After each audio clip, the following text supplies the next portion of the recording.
تازہ ترین ویڈیوز کے لیے ہمارا چینل سبسکرائب کر کے بیل آئیکن پریس کریں تاکہ آپ کو ملے ہر اپڈیٹ سب سے پہلے۔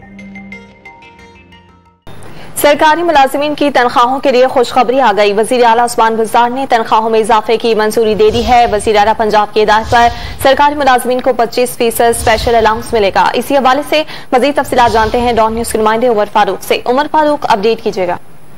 جی، وزیر اعلیٰ عثمان بزدار کی زیر صدارت سرکاری ملازمین کی تنخواہوں میں توافق دور کرنے کے لیے خصوصی کمیٹی کا اجلاس ہوا، جس میں یہ تجویز دی گئی کہ سرکاری ملازمین کی 15 اور 10% اسپیشل الاؤنس لگا دیا جائے، جس کو مسترد کر دیا وزیر اعلیٰ عثمان بزدار نے، اور ان کی ہدایت پر اب سرکاری ملازمین کو 25% اسپیشل الاؤنس ملے گا، جبکہ گریڈ 1 سے 19 تک 7,21,000 سے زائد صوبائی ملازمین کو یہ اسپیشل الاؤنس دیا جائے گا۔ پہلے سے اسپیشل اور ایگزیکٹو الاؤنس لینے والے ملازمین اس میں شامل نہیں ہوں گے، اور یہ اسپیشل الاؤنس کا جو اطلاق ہے یہ تنخواہوں میں شامل کیا جائے گا، جس کا اطلاق آئندہ ماہ جون سے ہوگا، جو کہ نیا فسکل ایئر ہوگا۔ سرکاری ملازمین سے متعلق عثمان بزدار کا کہنا تھا کہ وہ ہمارے دستے بازو ہیں، ان کے مسائل کا انہیں احساس ہے۔ بہت شکریہ تفصیلات کے لیے عمر۔